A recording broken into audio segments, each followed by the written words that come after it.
My name is Lucy. I am 30 years old. I live in a very small house with my husband, Rick. We have been married for 11 years. I am a housewife. I stay at home all day. I clean the house, cook meals, and wait for Rick to return. We do not have children. I want them. Rick says he does not. He says maybe later. I stop asking after a while. Lately, Rick feels different. He speaks less. He travels more. When he comes home, he looks tired and distant, like his body arrives before his mind. Sometimes I try to talk to him. "How was your trip?" I ask. "Fine," he says. He looks at his phone. The conversation ends. When Rick is gone, the house feels too quiet. I do not have friends in this town. The only person I speak to regularly is the milkman. His name is Joshua. He comes early every morning.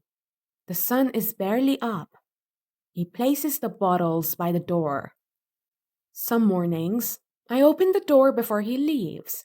He always smiles when he sees me. "Good morning, Lucy," he says. "Good morning," I reply.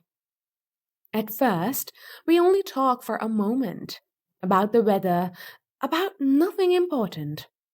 But slowly, our conversations grow longer. Joshua asks how I am feeling. He waits for my answer. He listens. That feels strange and comforting. Some mornings, we sit on the front steps. The street is empty. The air is cool. I tell him I feel lonely. I tell him I feel invisible in my own home. "You shouldn't feel that way," he says quietly. When Rick is away, I invite Joshua inside for tea. We sit at the kitchen table.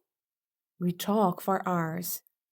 Nothing inappropriate happens, but there is closeness, a feeling I cannot name. Rick does not notice, or maybe he does not care. One afternoon, Rick comes home from a trip. He drops his bag by the door. "My clothes are dirty," he says. "Wash them." I nod and carry the laundry basket to the laundry room. I begin sorting the clothes. I pick up one of Rick's white shirts. As I turn it over, something catches my eye.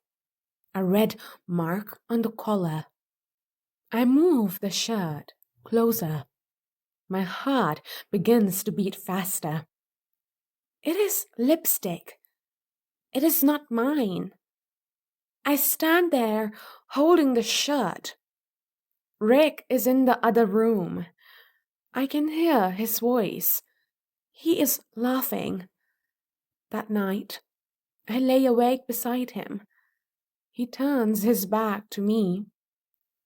The space between us feels endless.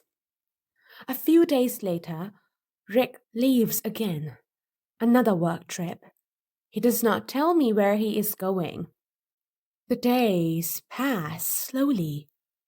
One evening, my phone rings. An unfamiliar number appears on the screen. The voice on the other end is calm. "There has been an accident on the highway. Rick is involved.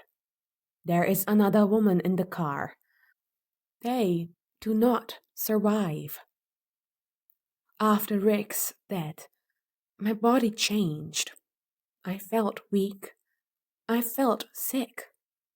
I could not eat. Food made me nauseous. Even the smell of milk turned my stomach. Joshua noticed. He brought soup. He brought fruit. He sat with me in silence. You should see a doctor, he said gently. One morning, I nearly fainted while standing in the kitchen. That scared me. I went to the doctor alone. After the examination, the doctor sat down across from me. He spoke softly. You're pregnant. The words did not make sense at first. I asked him to repeat it. You are expecting, he said again. I walked home in silence. The streets looked unfamiliar. My legs felt heavy. I sat on the couch and stared at the wall. My hands rested on my stomach. I began to cry. I cried because I had wanted this child for years. I cried because Rick never gave it to me when he was alive. I cried because he cheated on me. I cried because he was gone. Maybe he knew. Maybe in his own broken way, he wanted to leave me this one thing. The doorbell rang.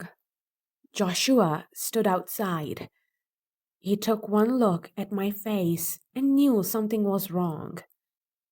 He stepped inside without speaking. I broke down. I told him everything about the doctor, about the baby. I'm pregnant, I said through tears. It's Rick's. Joshua was quiet. Then he smiled softly. I want to be here, he said, for you, for the baby. I pulled away slowly. No, I said, we can't. He looked confused, but he listened. I loved Rick, I said. Even after everything, I don't want to replace him. I don't want my child to grow up feeling like someone took his place.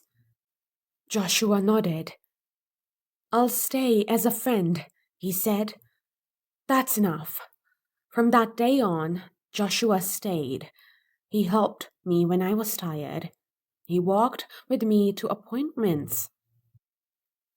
He listened when I needed to talk. He never crossed the line. One morning, I stood by the window with my hand on my stomach. For the first time in years, I did not feel lonely. I understood something then. Trust can hurt.